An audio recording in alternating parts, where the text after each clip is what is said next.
Saudara-saudari terkasih, apakah saudara sudah memulai hari ini dengan penuh sukacita dan punya niat untuk berbuat baik meskipun kecil? Semoga Tuhan memberkati niat baik saudara. Hari ini saya ingin mengajak kita semua merenungkan peran seorang pemimpin. Seandainya ada seorang presiden yang baik sekali, yang hanya memikirkan rakyatnya, membangun jalan supaya terhubung, seluruh pulau terhubung, pelabuhan-pelabuhan terhubung, korupsi-korupsi dihilangkan, masyarakat diberi bantuan, dilindungi, diberi vaksin gratis, kemudian yang kurang mampu dibantu supaya bisa mendapatkan rezeki, para pengusahanya diberi fasilitas supaya birokrasinya tidak rumit, perusahaan-perusahaan besar supaya mempunyai dana khusus untuk masyarakat yang membutuhkan. Wah, tentu negaranya maju sekali dan rakyatnya bahagia. Tapi tentu presiden seperti itu tidak bebas juga karena dia seorang presiden. Dalam arti tidak penuh kuasa. Masih ada DPR, masih ada MPR, masih ada partai-partai yang seringkali ngerecokin meskipun bagus karena mereka juga ingin berkuasa. Jadi kerjanya tidak lancar. Bayangkan kalau ada presiden itu yang baik hati, punya kuasa penuh, sehingga rakyatnya yang miskin bisa jadi berkecukupan, yang sakit-sakit ke rumah sakit gratis, lingkungan semuanya sehat, perusahaan-perusahaan untuk negara dikelola dengan sangat baik, dan dia punya kuasa untuk sungguh-sungguh menghukum para pejabat yang korup, para pejabat yang merugikan masyarakat disingkirkan. Wah, tentu negaranya maju sekali, masyarakatnya bahagia sekali. Tapi Romo, itu bahaya. Kalau dia punya kuasa penuh itu bahaya sekali. Karena kekuasaan itu cenderung korup. Jadi kita repot ya. Lalu bagaimana sebaiknya? Ada sebuah ungkapan yang mengatakan begini. Tidak ada yang paling menakutkan selain seorang raja yang berkuasa penuh tapi jahat. Wah, itu kacau sudah. Berkuasa, kuasanya dipakai untuk kejahatan. Waduh, repot. Rakyatnya menderita, bangsanya juga tidak maju-maju. Repot sekali. Semua dalam bahaya dan tidak tenang. Tetapi juga tidak ada yang lebih membahagiakan. Tidak ada yang lebih membawa harapan daripada seorang raja yang berkuasa penuh, tapi kuasanya itu dipakai untuk kebaikan, untuk kesejahteraan rakyatnya. Wah, itu membahagiakan sekali. Semua dipakai untuk rakyatnya. Kekayaannya untuk masyarakat supaya maju, tidak ada yang miskin. Sarana prasarananya bagus semua. Rumah sakit gratis, sekolahnya gratis. Pengusaha-pengusahanya didorong supaya maju. Yang terbelakang dibuatkan sistem supaya maju.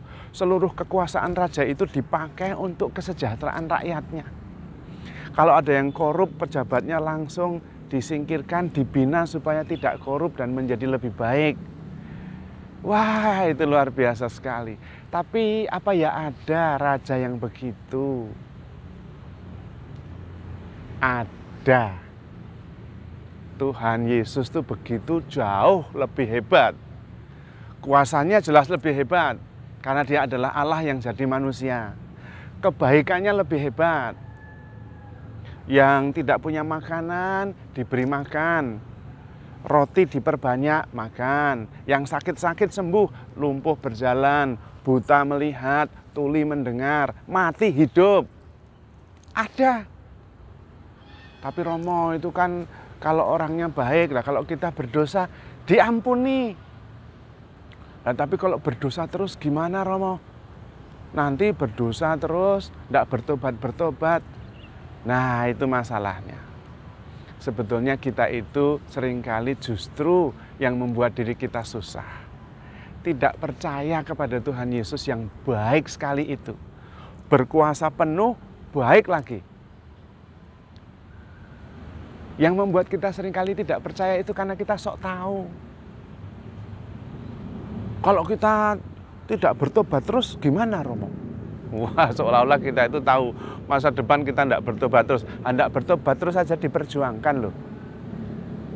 Tuhan mengatakan rendah hati. Yang terdahulu bisa jadi yang terakhir bisa jadi yang terdahulu. Artinya orang itu berubah. Tetapi tetap diberi harapan. Buluh yang terkulai tidak dipatahkan. Sumbu yang berkedip-kedip tidak dipadamkan. Loh, tetap diberi kesempatan. Kalau kita tidak mau bertobat, Tuhan mengutus Roh Kudus supaya membujuk kita. Ayolah kamu bertobat, jadilah baik. Yang berdosa tidak dihukum, tetapi dibimbing, diarahkan supaya jadi lebih baik. Aku datang bukan untuk menghakimi, tetapi untuk menyelamatkan. Loh. Nah, tapi Romo, kalau kita berdosa terus nanti kan kita kemudian bukan hanya mati di dunia ini, tapi kematian kekal. Wah, repot itu. Lah ya itu namanya sok tahu lagi. Tuhan Yesus itu mengatakan jangan khawatir, percaya saja kepadaku, percayalah juga kepada Allah. Di rumah Bapakku itu ada banyak tempat.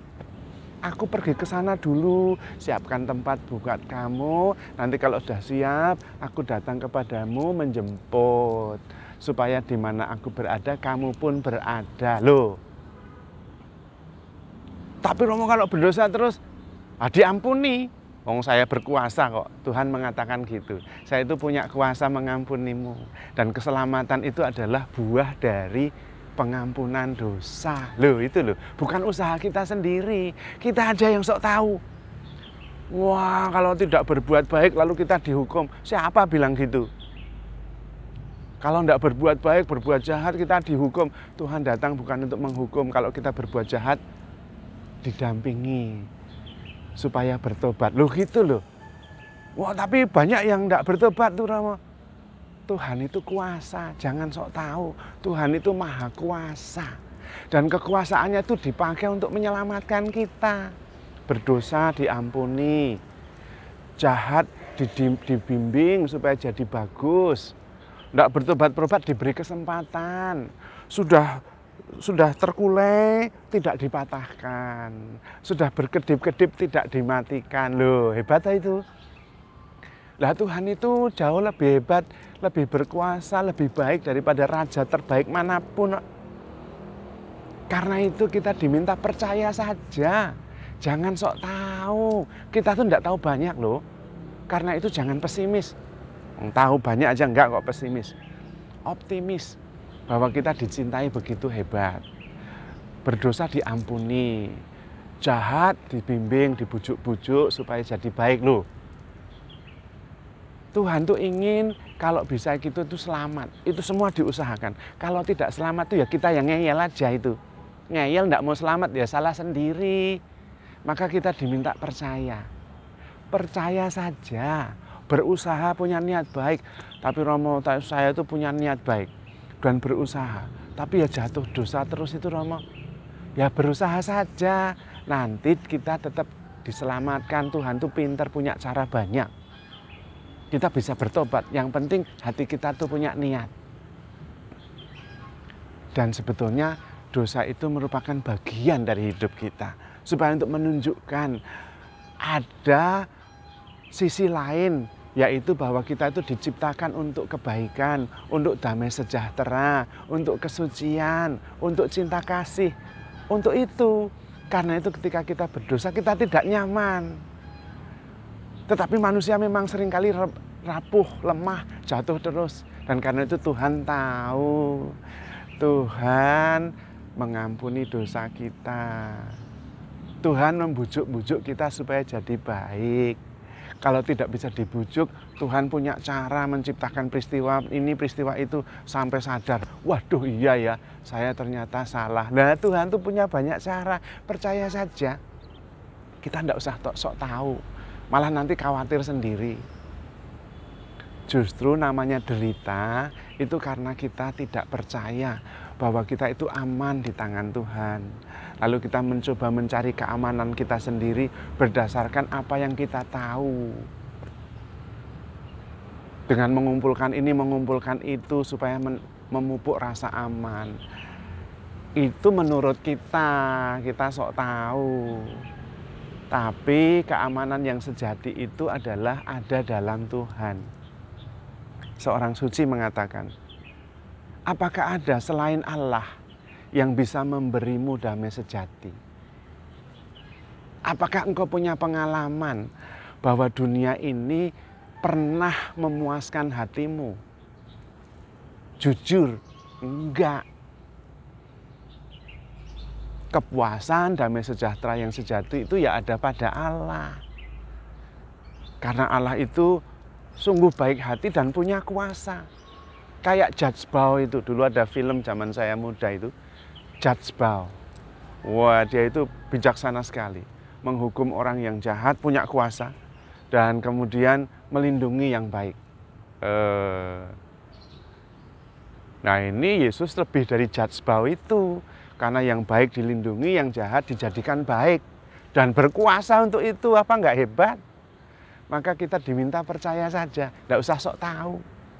Nanti di surga gimana, dengar saja Tuhan gimana. Ah, Tuhan bilang di rumah Bapak banyak tempat kok. Sudah disiapkan nanti menjemput saya. Ah, sudah percaya saja, enggak usah pusing nanti gimana. Oh, kita juga enggak tahu. Ya percaya, kalau kita enggak tahu lalu percaya kepada Tuhan, nah kita tenang. Tapi Romo saya berdosa terus, aku datang untuk mengampuni. Loh, percaya saja. Tapi Romo saya itu susah, enggak bertobat. Buluh yang terkulai tidak dipatahkan. Sumbu yang berkedip-kedip tidak dimatikan. Yang penting kita itu menuruti firman Tuhan dan berusaha. Bertobatlah, kerajaan Allah sudah dekat. Berusaha saja. Perkara kita itu lemah dan jatuh, Tuhan yang menolong kita, bangun lagi. Kehebatan, kekuatan kita adalah bukan berapa kali kita jatuh, tetapi berapa kali kita bangun lagi sesudah jatuh. Nah itu dia. Maka yang paling penting itu punya niat baik. Dan berusaha berbuat baik. Dan bersyukur atas kasih Tuhan. Lalu percaya bahwa kita begitu dicintai oleh Tuhan. Sampai Tuhan sendiri jadi manusia dan nyawanya diberikan untuk kita. Loh, kurang apa lagi? Karena itu handle yourself with care. Because you are loved. Tuhan memberkati.